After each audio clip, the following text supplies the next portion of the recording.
நீங்கள் கொஞ்சம் ரீகால் பண்ணி பாருங்களேன். நீங்கள் சாப்பிடக்கூடிய சாப்பாட்டை என்ன சாப்பிட்றீங்க மேக்ஸிமம்?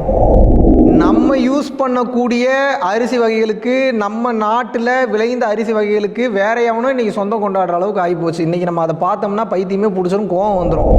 அரிசி அரிசி அரிசி அரிசினே சாப்பிட்டுட்டு இருந்தீங்கன்னா இந்த உடலிற்கு தேவையான சத்துக்கள் என்பது எப்படி கிடைக்கும்? இன்றைக்கி எடுத்துக்கக்கூடிய உணவு முறை குறிப்பாக தமிழகத்தில் வந்து பார்த்திங்கன்னா பாலிஷ்டு ரைஸ் தான் யூஸ் பண்ணுறோம். அதில் இருக்கக்கூடிய சத்து ஆல்ரெடி போயிடுச்சு. நம்மாழ்வாரையே அதை பற்றி பேசாத இடமே கிடையாது.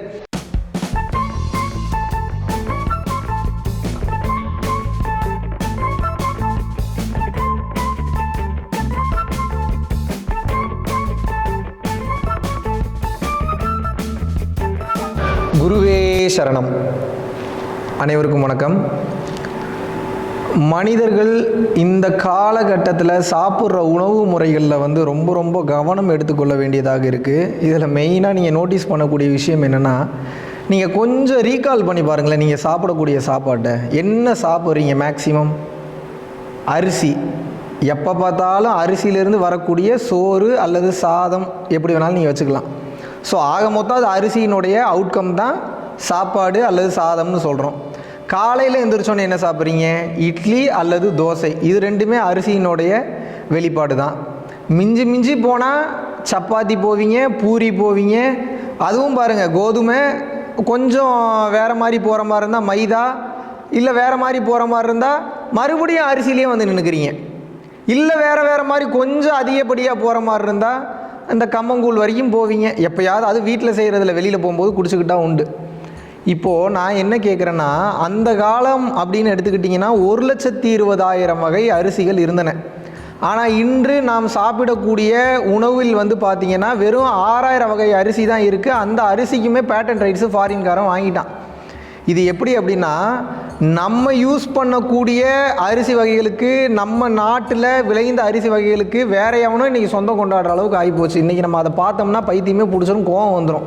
ஏன்னா நம்மளுடைய உரிமைகளுக்கு, நம்மளுடைய பொருட்களுக்கு எல்லாம் வேற ஒருத்தர் உரிமை கொண்டாடிட்டு இருக்கிறான்னு சொல்லி ஆத்திரம் வந்துடும். அதனால் அவ்வளோ தூரம் போவேன்னா, நம்ம இன்றைக்கி நம்மளை பேணி பாதுகாக்க வேண்டியது கடமையாகி விட்டது. எப்போ பார்த்தாலும் அரிசி அரிசி அரிசி அரிசி அரிசினே சாப்பிட்டுட்டு இருந்தீங்கன்னா இந்த உடலிற்கு தேவையான சத்துக்கள் என்பது எப்படி கிடைக்கும்? சரி, ஓகே. அரிசின்றதாவது வந்து பார்த்திங்கன்னா மெயின் கோர்ஸ் மாதிரி வச்சுக்கிறீங்க. அதுக்கு ஊற்றக்கூடிய கிரேவி, குழம்புன்னு சொல்கிறாங்க இல்லையா, அது என்ன ஊற்றுறீங்க? சாம்பார், ரசம், புளிக்குழம்பு, மோர் குழம்பு, தயிர், மோர், வேறு என்ன இதில் நீங்கள் ஊற்றி சாப்பிட்றீங்க? நல்லா யோசிச்சு பாருங்கள். சாம்பார்னு ஊற்றுறீங்க. முக்கால்வாசி மனிதர்கள் வந்து பார்த்திங்கன்னா இன்றைக்கி சாம்பார்லேயே இருக்கக்கூடிய காய்கறிகளை விலக்கி வச்சுட்டு தான் சாப்பிட்றீங்க. வெறும் அது மஞ்சள் தண்ணி தான். அது நீங்கள் ஊற்றக்கூடிய அந்த உப்பில் இருக்கக்கூடிய லைட்டாக மஞ்சள், லைட்டாக தான் மசாலா இருந்ததுன்னா அந்த மசாலா டேஸ்ட்டு கொஞ்சோண்டு ஊற்றி அந்த அரிசி மேலே ஊற்றி வெறும் தண்ணியை குழப்பி சாப்பிட்ற மாதிரி சாப்பிட்றீங்க. இன்றைக்கி நீங்கள் சாப்பிட்ற அரிசியே பாலிஷ்டு ரைஸ் தான். எதுவுமே வந்து குவாலிட்டியான ரைஸே கிடையாது. மேக்ஸிமம் நம்பர்ஸ் ஆஃப் பீப்புள் உலகம் ஃபுல்லாக இன்றைக்கி நம்ம எடுத்துக்கலனாலும் பரவாயில்ல, இன்றைக்கி அட்லீஸ்ட் நீங்கள் இந்தியா எடுத்துக்கிட்டிங்கன்னா கூட இன்றைக்கி எடுத்துக்கக்கூடிய உணவு முறை குறிப்பாக தமிழகத்தில் வந்து பார்த்திங்கன்னா பாலிஷ்டு ரைஸ் தான் யூஸ் பண்ணுறோம். அதில் இருக்கக்கூடிய சத்து ஆல்ரெடி போயிடுச்சு. நம்மாழ்வாரையே அதை பற்றி பேசாத இடமே கிடையாது. மண் வளம் கெட்டு போச்சு, மனித வளம் கெட்டு போச்சு, மலட்டுத்தன்மை ஆகி போச்சு. காய்கறிகளில் கூட வந்து பார்த்திங்கன்னா இன்றைக்கி ஃபுல்லாக வந்து கெமிக்கல் ரியாக்ஷன் நிறைய இருக்குது. பூச்சிக்கொல்லி மருந்துகள் யூஸ் பண்ண ஆரம்பிச்சிட்டாங்க. அது மட்டும் இல்லாமல் இன்றைக்கு மரபணு மாற்றம் செய்யப்பட்ட விதைகளும் மரபணு மாற்றம் செய்யப்பட்ட பல காய்கறிகளும் பழங்களும் வர ஆரம்பித்து விட்டது. இதே மாதிரி போயிட்டு இருந்ததுன்னா மனிதன் தங்களது உயிரை காப்பாற்றி கொள்ள முடியாது. ஒரு மனிதனுடைய சராசரி ஆயுட்காலம் அந்த காலத்தில் 100லேருந்து 120 வருஷம், 130 வருஷம்லாம் வாழ்ந்தாங்க. நான் சொல்கிறது கலியுகத்திலேயே சொல்கிறேன். நீங்கள் சக்தி யுகம், திரேதா யுகம், துவாபர யுகம்லாம் நீங்கள் போக வேண்டாம். நான் சொல்கிறது கலியுகத்திலேயே சொல்கிறேன். ஆனால் இன்றைக்கு மனிதனுடைய சராசரி ஆயுட்காலம் என்பது 50லேருந்து 60 தாண்ட மாட்டேங்குது. அவ்வளவு கஷ்டமாக இருக்குது. இந்த ஸ்பீடு டெஸ்ட் மாதிரி தான். இன்டர்நெட் ஸ்பீடோட டெஸ்ட்டை, வேகத்தை வந்து டெஸ்ட் பண்ணுறதுக்கு ஆன்லைனில் சில வெப்சைட் இருக்குது. அந்த சில நேரத்தில் 100 Mbps ஸ்பீடுன்னு நினச்சி எடுப்போம். ஆனால் கிட்டத்தட்ட போனீங்கன்னா அது 20 Mbps தாண்டாது. அதுக்கே முக்கும் மேலே போகிறதுக்கு. அந்த மாதிரி தான் நம்ம சத்தான உணவு முறைகள் நினைத்து எடுத்துக்கொள்ளக்கூடிய உணவுகளில் இன்றைக்கு சத்து என்பதே கிடையாது. இப்படியே போனீங்கன்னா நல்லா புரிஞ்சுக்கோங்க. இந்த கை, கால், முகம், மூக்கு, கண், இது எல்லாமே செல்களால் உருவாக்கப்பட்டது, ஆட்டம்ஸ். அப்போது இதனுடைய டீப்பாக போனீங்கன்னா இதற்கு பெயர் உயிரணுக்கள்னு சொல்கிறாங்க.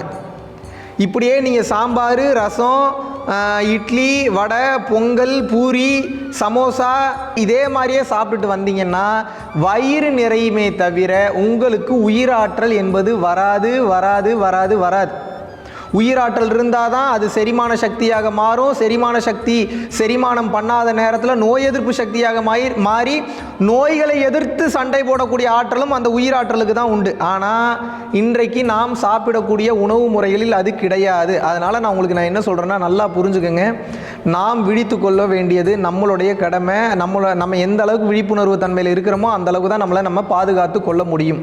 அந்த வகையில் நீங்கள் இதுக்கு மேலே எப்படி சாப்பிடணும்னு பார்த்தீங்கன்னா ரொம்ப கான்சியஸாக ஃபுட்டை சாப்பிடணும்.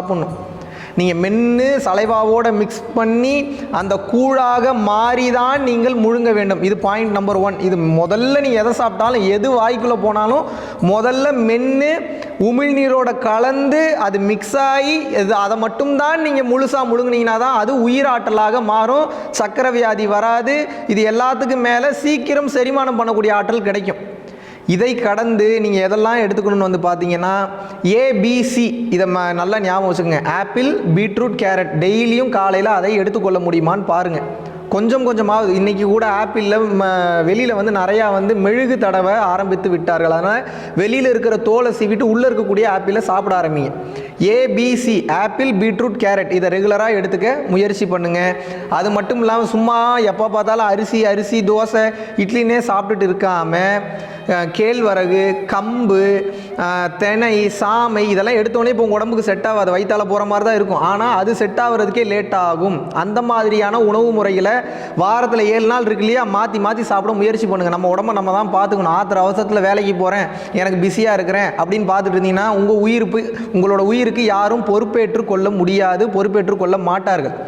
இது மட்டும் இல்லாமல் கிழங்கு வகையில் எடுத்துக்கோங்க. மரவள்ளி கிழங்கு, சக்கரவள்ளி கிழங்கு இது மாதிரியான கிழங்குகளை ஹாஃப் பாயில்டில் நீங்கள் வேக வச்சு சாப்பிட்றீங்க அப்படின்னா அது உங்களுக்கு தேவையான சத்தை கொடுக்கும். வியட்நாம் மற்றும் சீனா போன்ற நாடுகளில் பார்க்குறதுக்கு 90-94 வயசு ஆட்களே அப்படி ஓடிட்டு இருக்காங்க வேகமாக. வியட்நாம் கண்ட்ரி நான் போனப்போ பார்க்குறேன், என்னதான்டா இவங்க இப்படி 90 வயசுன்றாங்க, 100 வயசுன்றாங்க, இப்படி ஓடிட்டு இருக்காங்களே, இவ்வளோ எனர்ஜெட்டிக்காக இருக்காங்களேன்னு கேட்கும்போது அவர்களுடைய எனர்ஜிக்கு காரணம் என்னவென்று கேட்டீர்கள் என்றால் அவர்களுடைய ஹாஃப் பாயில்டு மெத்தட். நீங்கள் ஹாஃப் பாயில்னா முட்டை எடுத்துக்க போறீங்க.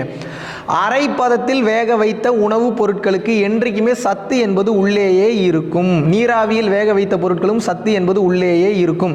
இதையெல்லாம் கடந்து நீங்கள் எந்த மாதிரி உணவுப் பொருட்களை எடுத்துக்கணும் அப்படின்னா ஸ்நாக்ஸை மேக்ஸிமம் அவாய்ட் பண்ணிவிட்டு டீ காஃபி அவாய்ட் பண்ணிடுங்க. நீ டீ காஃபியில் சத்து என்பது கிடையாது. அது எனர்ஜெட்டிக்கான ஒரு பானமே கிடையாது. அதுக்கு பதிலாக சத்து மாவு எடுத்துக்கோங்க. அப்படி இல்லையா கரிசலாங்கண்ணி டீன்னு சொல்லி கரிசலாங்கண்ணியவே பொடி பண்ணி சில பேர் கொடுத்துட்ருக்காங்க. கரிசலாங்கண்ணி பொடி நீங்கள் டீயாசா எடுத்துக்கலாம். அப்படி இல்லைன்னா ஆவாரம் பூ டீ எடுத்துக்கலாம். அது டீயே கிடையாது. ஆவாரம் பூவை டீ மாதிரி மாற்றி எடுத்துக்கிறீங்க. வெள்ளை சர்க்கரை யூஸ் பண்ணக்கூடாது. ஃபுல்லாக கம்ப்ளீட்டான அது ஒரு உயிர் கொல்லி. ஸோ நீங்கள் எடுத்துக்கொள்ளக்கூடியது நாட்டு சர்க்கரை எடுத்துக்கலாம். அப்படி இல்லாட்டினா கருப்பட்டி எடுத்துக்கலாம். சர்க்கரையை வெள்ளை சர்க்கரையை கம்ப்ளீட்டாக நீங்கள் அவாய்ட் பண்ண வேண்டும். அப்படியே அது ஒரு உயிர்கொல்லி. பரோட்டா நிச்சயமாக சாப்பிடவே கூடாது. இதையெல்லாம் கடந்து நவதானியங்களை உங்களோட உணவில் நீங்கள் சேர்த்துக்கணும். அரிசி இருக்கோ இல்லையோ, சுண்டல், அது மட்டும் இல்லாமல் பச்சைப்பயிறு, பாசிப்பயிறு, துவரம்பருப்பு, தட்டைப்பயிறு இந்த மாதிரியான பொருட்களை அவிச்சு அரிசியே இல்லைனாலும் வெறும் தானியங்களாகவே நீங்கள் எடுத்துக்கொள்ளலாம். இந்த மாதிரி சாப்பிடும்போது தான் உடலில் உயிர் என்பது தங்கும், உயிராற்றல் என்பது அதிகரிக்கும். பொதுவாகவே மனிதர்கள் இப்படி சாப்பிடணும்னா சக்தியை நிலையமாக உடம்பை மாற்றக்கூடிய தவ யோகிகள் உடம்பை எப்படி பேணி பாதுகாக்கணுன்றதை நீங்கள் நோட் பண்ணிக்கணும். அவங்களாம் கம்பல்சரி இப்படி சாப்பிட்டா மட்டும்தான். யோகிகளுக்கு உண்டான மெயினான மெத்தட் என்னென்னா உப்பு, புளி, காரம் மேக்ஸிமம் அவாய்ட் பண்ணுங்கள். எந்த அளவுக்கு அவாய்ட் பண்ணுறீங்களோ அந்த அளவுக்கு உஷ்ணம் ஏறுவது தடுக்கப்படும். இல்லைனா அசுத்த உஷ்ணம் என்பது ஃபார்ம் ஆகும். இதை கடந்து நீங்கள் மெயினாக எடுத்துக்கொள்ள வேண்டியது யோகிக் ஃபுட்டுன்னு சொல்லுவாங்க. யோகிக் ஃபுட்டுனா என்ன? உப்பு, புளி, காரம் கம்மி செய்யப்பட்ட அரிசி இல்லாத மேக்ஸிமம் நம்ம ஒரு ரா ஃபுட்டாக ஒரு பொருளை எடுக்கிறோம்னாவே, பழங்களாகவோ காய்கறிகளாகவோ நம்ம ரா ஃபுட்டாக எடுக்கிறோம்னாவே எதெல்லாம் நமக்கு ஆற்றலை தருமோ, எதெல்லாம் நமக்கு எனர்ஜியை தருமோ ரிசர்ச் பண்ணி பார்த்து சாப்பிட வேண்டும். இது எதுவுமே முடியலைங்க, எனக்கு இவ்வளோ நான் தேடி எங்கெங்க கண்டுபிடிக்கிறது, எனக்கு ரொம்ப குழப்பமாக இருக்குது அப்படின்றவங்களுக்கு அதுக்கும் ஒரு ஆப்ஷன் இப்போ நாங்களே கொண்டு வந்துட்டோம். ஏன்னா இன்றைக்கி தேடி கண்டுபிடித்தாலும் நல்ல உணவு என்பது கிடைப்பதில்லை என்பதற்காக சஞ்சீவினி அப்படின்ற ஒரு விஷயத்தை இப்போ நம்ம உருவாக்கியிருக்கோம். இதுக்கு வந்து பார்த்தீங்கன்னா FDA licence, ISO licence certificate, HACC, அது போக வந்து பார்த்தீங்கன்னா GMP எல்லாமே எடுத்தாச்சு. ப்ராப்பராக வந்து கவர்மெண்ட் கிட்ட அப்ரூவ் வாங்கின ஒரு பக்காவான ஒரு ப்ராடக்ட் இது. இது ப்ராடக்ட்னு சொல்கிறத விட சஞ்சீவினி என்பது காய கல்ப மருந்துன்னே எடுத்துக்கலாம். இதில் வந்து கிட்டத்தட்ட ஒரு 12 மூலிகைகளுக்கு மேலே சித்தர்களுடைய அருளாற்றலினால் வள்ளலார் சொன்ன மெத்தடில் அமிர்தம்னு சொல்கிறார் வள்ளலார். இதை நீங்கள் எடுத்துக்கொள்ளும் போது டெய்லியும் காலையிலையோ இல்லை நைட்டோ இது எப்படி சாப்பிடணும் அப்படின்றது கீழே ஒரு நம்பர் உங்களுக்கு நான் கொடுக்க சொல்லிடுறேன். அந்த நம்பருக்கு நீங்கள் கூப்பிட்டு கேட்டிங்கன்னா உங்களுக்கு அமுச்சு வச்சுருவாங்க. இது மெயினாக என்ன பண்ணணும்னு வந்து கேட்டிங்கன்னா, அந்த சஞ்சீவினி உங்களது உடம்பில் உள்ள உயிராற்றலை டைரெக்டாக அதிகப்படுத்தும். ஸ்ட்ரைட்டாக போய் ரத்தத்தில் கலந்துரும். இப்போ வேறு ஏதாவது ஒரு உணவுப் பொருட்கள் மூலிமா கொடுத்தா கூட இறைப்பைக்கு சென்று செரிமானமாகி அதுக்கப்புறம் அது உயிராற்றலாக மாறுறது கூட லேட் ஆகும். சில பேருக்கு இன்னைக்கு இறைப்பையே அவுட்டு, குடிச்சு கெடுத்து வச்சுருக்கிறீங்க, கண்ட உணவுப் பொருட்களை சாப்பிட்டு கெடுத்து வச்சுருக்கீங்க. அப்போ நம்ம என்ன பண்ணுறோம் அப்படின்னா, பக்காவாக உங்களுக்கு எந்த வித பிரச்சனையும் வந்து விடக்கூடாது என்பதற்காக லிக்விட் ஃபார்ம்லேயே இதை வந்து தயார் பண்ணியாச்சு.